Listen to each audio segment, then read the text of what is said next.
Bueno, que Dios los esté bendiciendo a todos en esta mañana. Los voy a invitar a abrir sus Biblias en Colosenses, carta del apóstol Pablo a los Colosenses.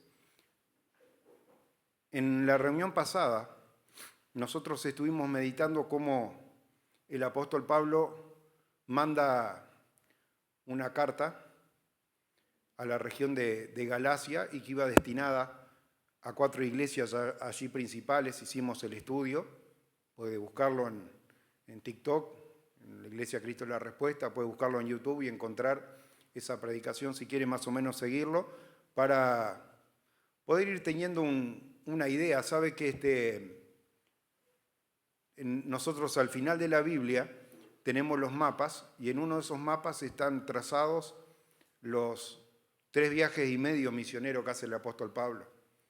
3 viajes que hace voluntariamente y un medio viaje, porque fue un viaje de ida nomás a Roma, donde es llevado prisionero.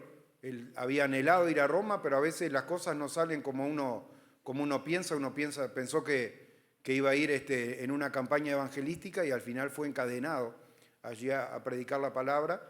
Pero Dios se vale aún de las adversidades para permitir de que su palabra sea predicada y preservada.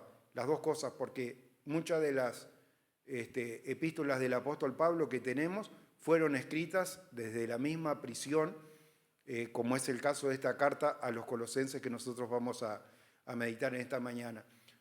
¿Cuál es la relevancia de esto? La relevancia es que, como el mismo apóstol Pablo lo enseña, en su vida hubo una evolución. Dice, fui niño y como niño me conducía como niño y a medida que fue pasando el tiempo fue entendiendo muchas otras cosas. Y la importancia de que nosotros estemos mirando, inclusive cuando el apóstol Pablo escribe las diferentes cartas, es ver, esta carta, ¿dónde la escribió? La escribió luego de hacer el primer viaje misionero o durante el primer viaje misionero.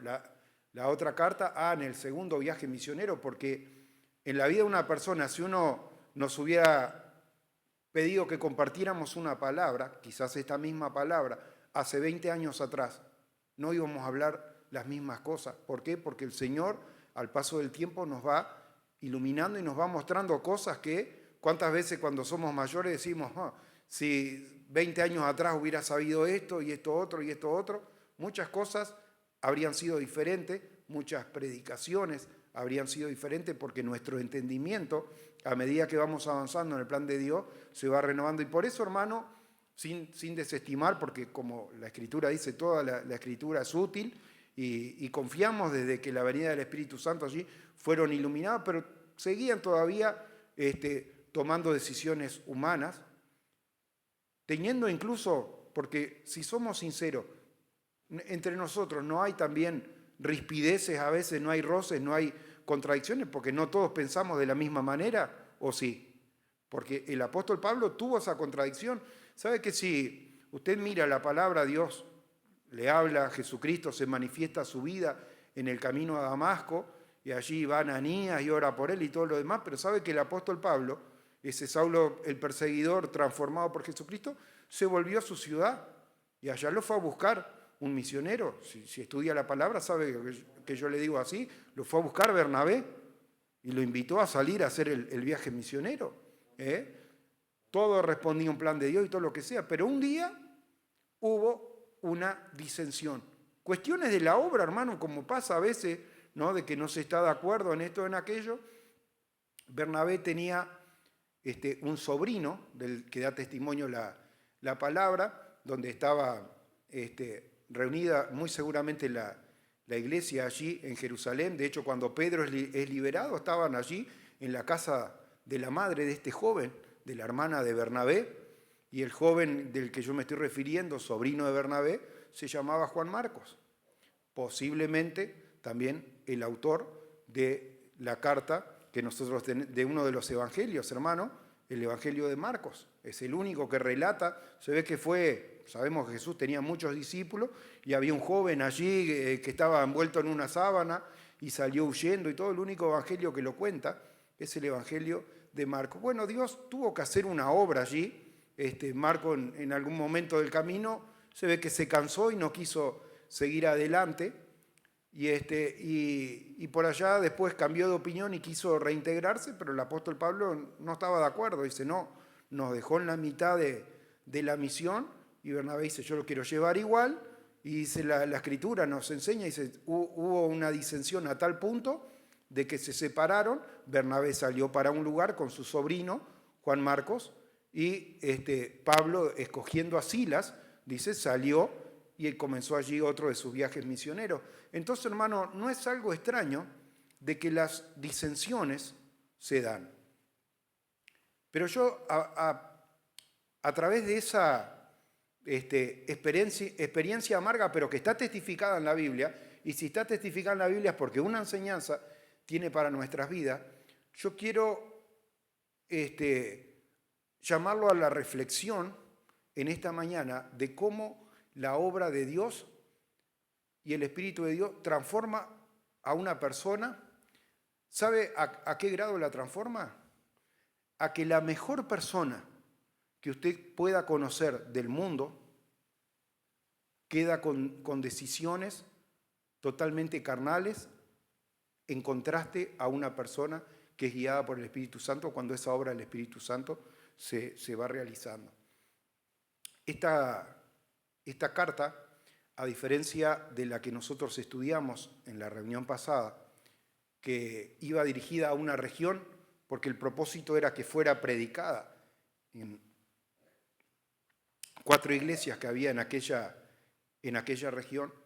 En este caso, esta carta se le escribe a una congregación en concreto que estaba allí en Colosa, en la parte más sur de Asia, digamos más para el lado del Mediterráneo, si uno lo mira, y arriba de lo que vendría a ser esta zona, que era la zona de Frigia, en el mapa, estaba la zona de Galacia, de la que nosotros estuvimos hablando la reunión pasada. Pero esta zona, si miramos los viajes misioneros del apóstol Pablo, fue visitada en el tercer viaje misionero de Pablo. Podríamos decir que era una iglesia relativamente nueva. Y Pablo le escribe a esta iglesia, estando preso en Roma. Todos esos datos usted lo puede sacar de la palabra. Yo le menciono Hechos 27:2, confirma las cosas que yo le digo. Filemón, capítulo 1, versículo 2. Le dejo los pasajes, ¿no? Porque no le estoy haciendo un invento, para que usted pueda ir a la palabra, ¿tá? Y pueda ver estas cosas, ¿no?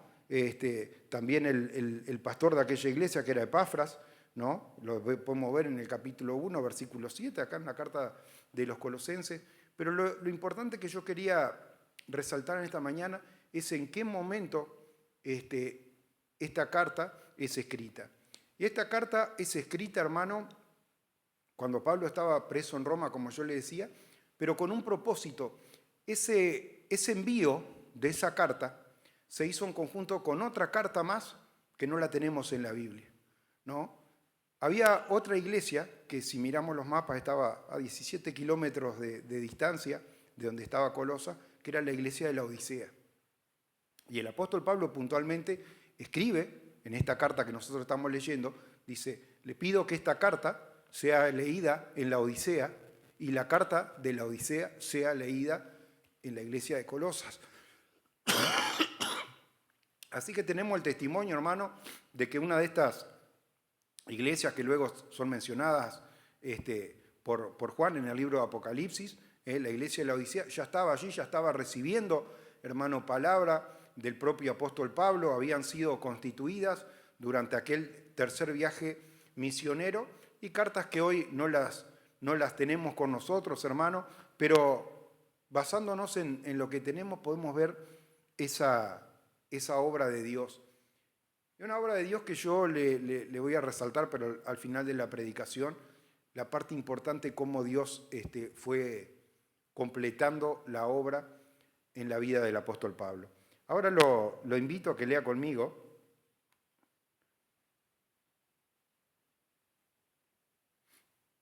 el versículo, a partir del versículo 3, 1:3, Colosenses 1:3.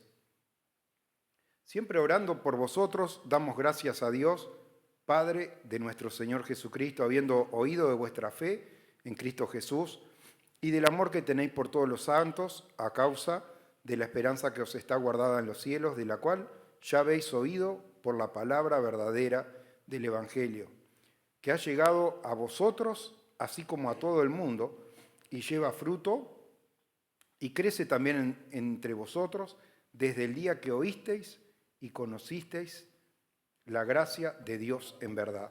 Hermano, no cualquier cosa, no desde el momento que llegó allí se le predicó cualquier evangelio, cualquier mensaje livianito, sino desde el día que oísteis y conocisteis de la gracia de Dios.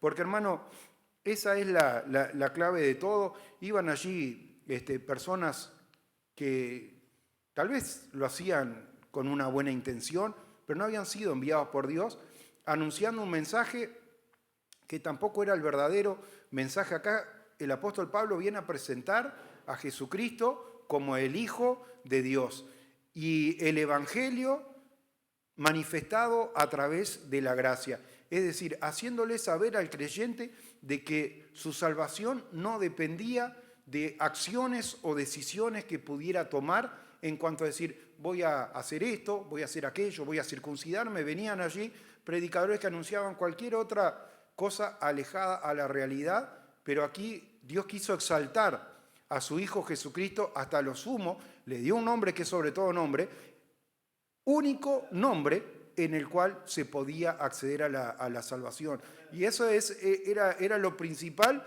que el apóstol Pablo rescata de esta iglesia, recibió el verdadero mensaje de la gracia. Podía haber hablado acerca de cualquier otra cosa, hermano, conocía la palabra a la perfección. Le podía haber dicho Moisés cuando era chiquito y estuvo allí en la canastita, en el río Nilo, y haberle hecho una historia muy linda.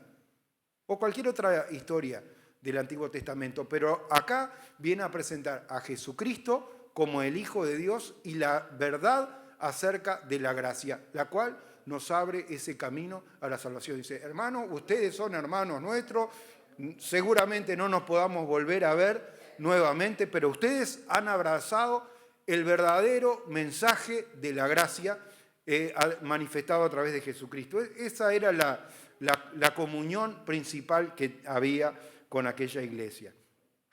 Como habéis aprendido de Epafras, nuestro consiervo amado, que es un fiel ministro de Cristo para vosotros. Allí estaba, hermano, el pastor de aquella iglesia. Usted no sabía, puede hacerse una notita ahí, decir, bueno, Epafras, este colaborador de Pablo, que estaba allí pastoreando y ministrando en aquella iglesia, quien también nos ha declarado vuestro amor en el Espíritu, por lo cual también nosotros, desde el día que hemos oído, no cesamos de orar por vosotros y de pedir que seáis llenos de conocimiento de su voluntad en toda la sabiduría e inteligencia. Me falta una palabra. Sabiduría e inteligencia espiritual.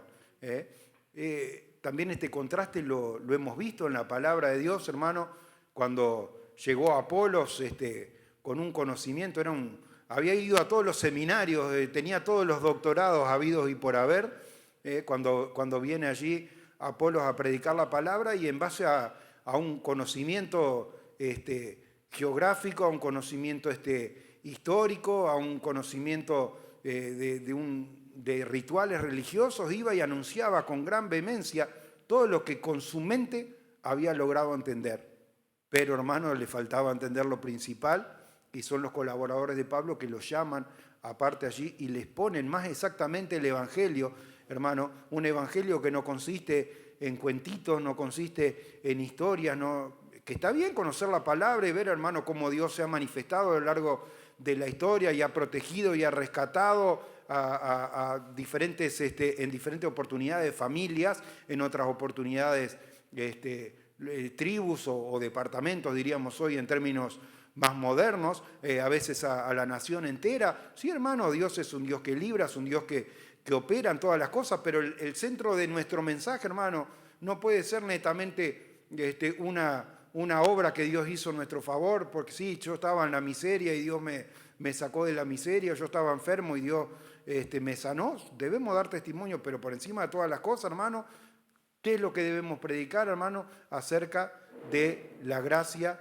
manifestada a través del Hijo de Dios, que es Jesucristo. Si uno no entiende y no cree y no deposita toda su fe en Jesucristo, están en un peligro gravísimo, hermano, porque cuando lleguemos allí al tribunal, aquel trono blanco, hermano, no podemos venir confiados en nuestras justicias, hermano, porque seríamos descartados de primera, hermano. Lo único que nos merecemos, hermano, es el castigo. Por eso Dios nos da lo que no nos merecemos, ese perdón oportuno. Bueno, esta iglesia había abrazado esta verdad y ahora les dice, para que sean llenos de toda esta sabiduría e inteligencia, pero espiritual, hermano, que sea el Espíritu el que gobierna y el que guía sus vidas, para que andéis, como os digo, en el Señor, agradándole en todo, llevando fruto de toda buena obra y creciendo en el conocimiento de Dios, fortalecidos con todo poder conforme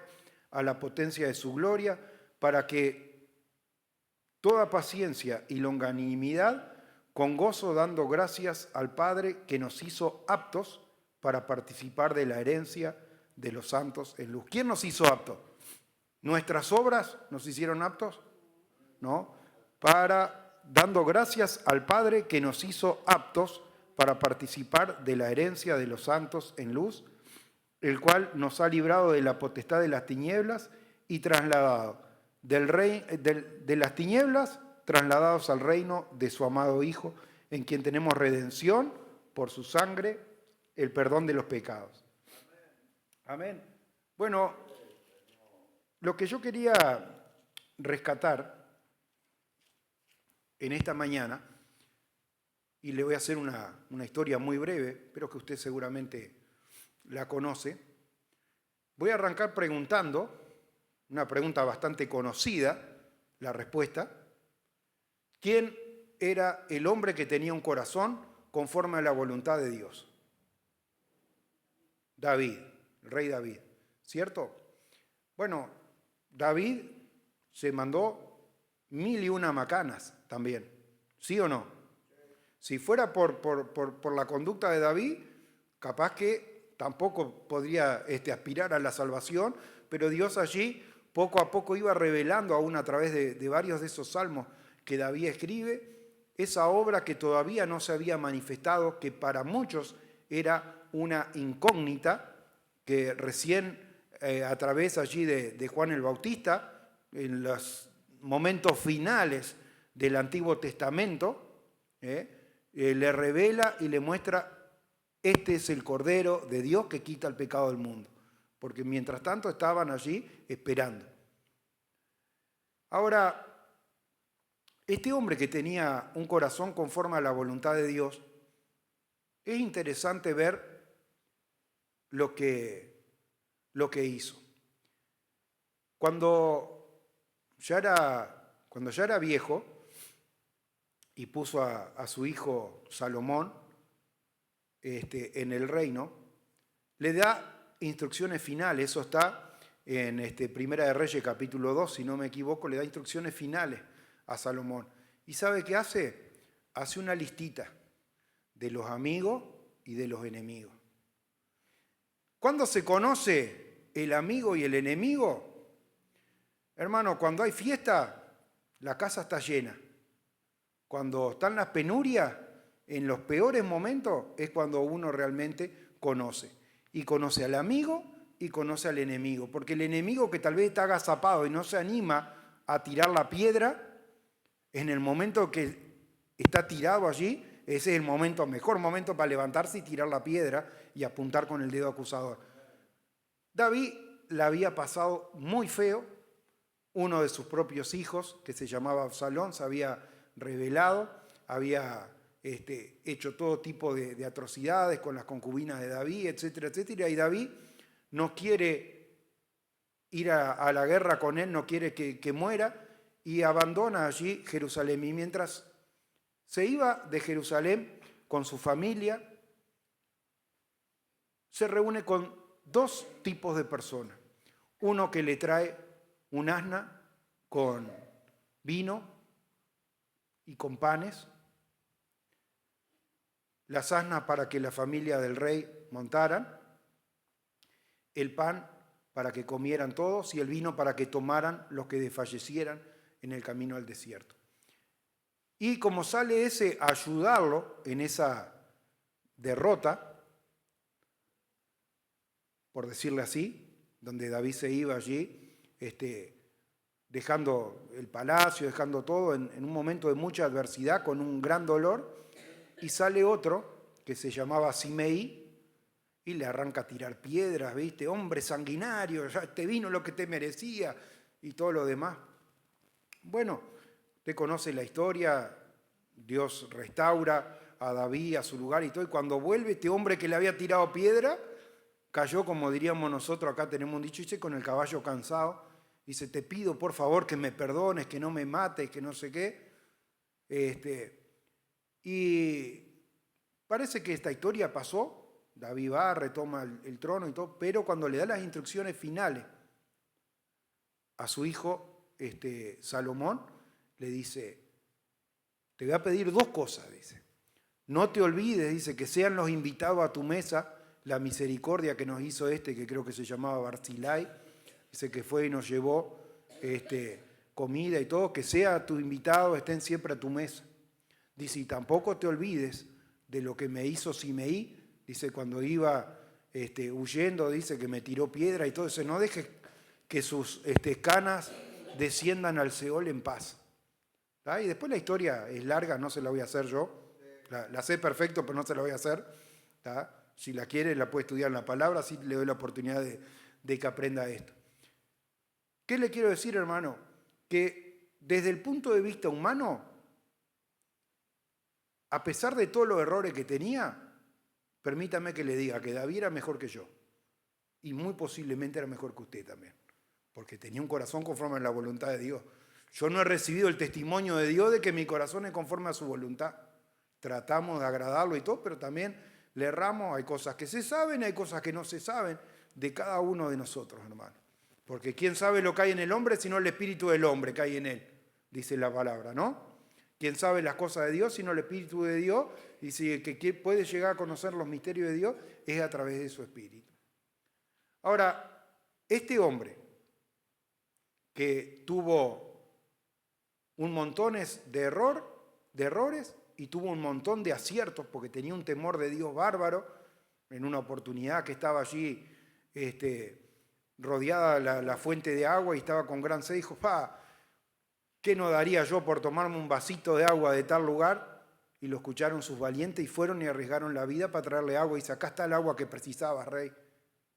Y ahí dijo, no, ¿cómo voy a...? Tenía sed porque por eso había anhelado tomar agua. Dice, ¿cómo yo voy a tomarme esta agua? Dice que estos hombres arriesgaron su vida por ello.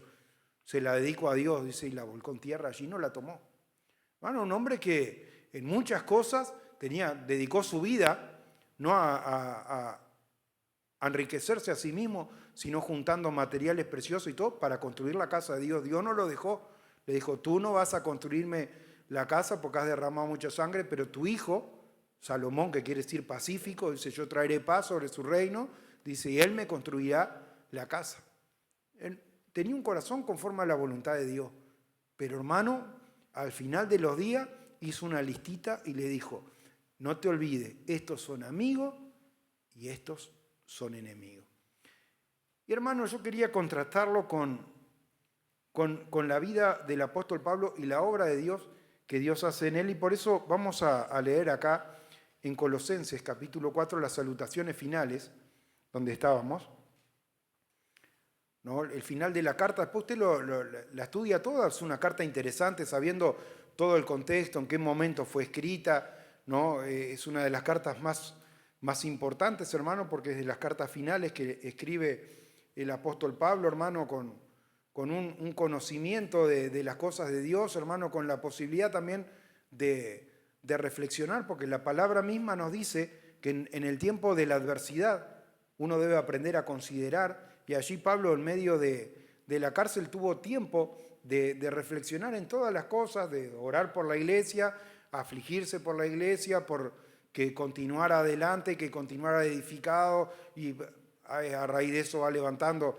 ancianos y obispos y etcétera, y los va reafirmando en el camino, pero lo importante es ver su actitud y dice: todo lo que a mí se refiere os lo hará saber Tíquico, amado hermano y fiel ministro y consiervo en el Señor, el cual he enviado a vosotros para esto mismo, para que conozca lo que a vosotros se refiere y conforme a vuestros corazones.